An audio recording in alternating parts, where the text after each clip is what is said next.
All right, Miles, let's talk about the Kansas City Chiefs. Huge matchup, Monday Night Football against the Las Vegas Raiders. Look, this is one of the great rivalries in NFL history. This goes back to the old AFL days. In fact, it's always a fun matchup. The last few years, the Chiefs have had a lot of success putting up all kinds of crazy numbers. And this is a really big game for the Kansas City Chiefs. They're 3-1 right now, but they need a win to keep pace with the top contenders in the AFC. And Miles, I know you got some specifics you want to get into and exactly why and how the Chiefs will handle business against the Raiders. But before we get into that, Chiefs fans, we want to hear from you in the comment section below. Give us your predicted final score for this good Monday Night Football matchup. We want to hear from you. Give us your score, comment section below. But Myers, what are your thoughts on this matchup and just the Kansas City Chiefs in general going into this game? So, Nick, Chiefs, Raiders, like you said, huge rivalry game. But let's not get it twisted. This Raiders team is 1-3 right now, but they're coming off of a big bounce back win against the Denver Broncos, obviously a divisional rival, much like the Chiefs. They were able to get it done. And so you can't discount a rivalry game like the Raiders. Like, even though if the Ravens and the Steelers play, even though the Steelers are kind of down right now, rookie quarterback, they're not playing their best ball, anything can happen in a rivalry game. And these teams always find the way to bring out their best ball to play each other. So number one, Chiefs can't sleep on the Raiders. They got to go into this game ready to play because the Raiders are going to be giving it their all. But I kind of wrote down a few keys to the game, things I think that the Chiefs should focus on to have a successful day against the Raiders. And the first thing I keyed on is they need to stop the run early and often.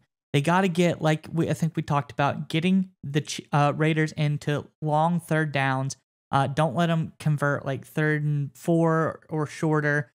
Keep them pressed out 3rd and long, and this will help the Chiefs have a much easier day defensively.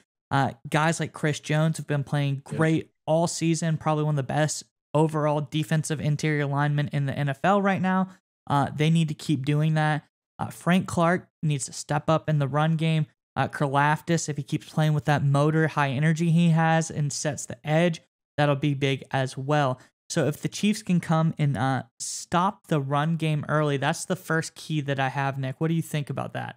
Yeah, 100%. Because the Raiders last week against the Broncos, they found a little bit of their formula, like we talked about, right? They got their offensive line, they're kind of their core group, their best five solidified.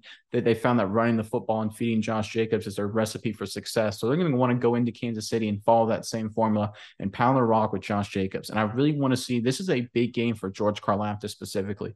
We know the other guys, we know Jones is a stud, right? But you need a guy like Karlaftis to set the edge, to prevent the cutbacks by just fighting through zone blocks and things like that. High energy, high motor, physical, tough. It screams a big Karlaftis game, and I'm excited to see what he can do. I think he's going to be one of the players to watch all night long. But I really want to shout out the fact that Hunter Renfrow is slated to return against the Chiefs for this Monday night matchup. That is going to be a huge challenge for this Kansas City Chiefs secondary. I'm looking at guys like Fenton. I'm looking at maybe Jalen Watson. I'm looking at maybe Snead, whoever they match up against him in the slot, maybe do a lot of zone coverages. That's going to be huge. And to your point, that's why it's going to be bigger to get him in the long yardage situations. Because 3rd and 4, that's Hunter Renfrow territory. He loves those quick little 5-yard, 6-yard routes, those little whip routes, things like that Julian Edelman and all those Patriot receivers made famous. But if it's 3rd and 8, a lot easier to coverage. You can play a softer zone, let him catch it. He won't be a first down. Again, it goes back to stopping the run and getting a good edge set on the front four, leading with guys like Karlaftis, Chris Jones, all those guys. But when it comes down to those situations, it's going to be on the corners to match up against a guy like Hunter Renfrow. Not so much concerned about Devontae Adams, as weird as that sounds, because he's going to get his, right? These great players, they find a way to make plays and get involved in the game. You're not going to stop them. But you can contain Renfrow. If you can win those matchups, and the first way you do it is stopping the run, that goes a long way for the Chiefs having big defensive success against the Raiders. Yeah, Nick. So in the Raiders, they can score points. At this point in time, they're 10th in the NFL in scoring points. And like you said, Devontae Adams, he's such a good receiver. You can't stop him, but maybe slow him down. Play double cover him every so often. Got to tackle well. Yeah, tackle. Don't allow him to make the big plays. Don't give him the 40-yard touchdowns. Try to prevent the big play as much as possible. And the Chiefs have been relatively solid on defense doing this. And I think it's mainly the Chiefs' best defense lately has been their offense, coming up with such huge leads early on in games.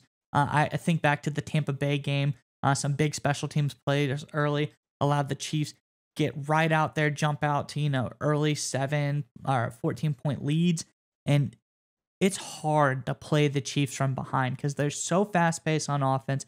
Patrick Mahomes is so efficient distributing the ball. It doesn't matter who his receivers are.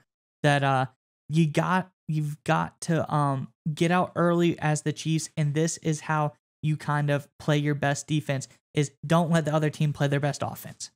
Yeah, 100%. I think the Raiders are going to go into this game, right? They understand, like you said, the Chiefs are, Pat Mahomes is a wizard at distributing the football. So the Chiefs are the Raiders going to go into this game and they're going to try and do a lot of two deep safety looks. They're going to do a lot of probably press man. And they're going to say, listen, we're going to disrupt the timing. We're not going to give them any cheap, easy completions. We're going to play two deep safeties to not give up any big plays. And we're going to see if the receivers can win one-on-one matchups. And more importantly, we're going to see if Max Crosby and the Raiders pass rushing guys can make plays. That's why I think it's going to be really big on the offensive line for the Chiefs here, because the Raiders want to make this a Max Crosby against whoever they match up against, the left or right side.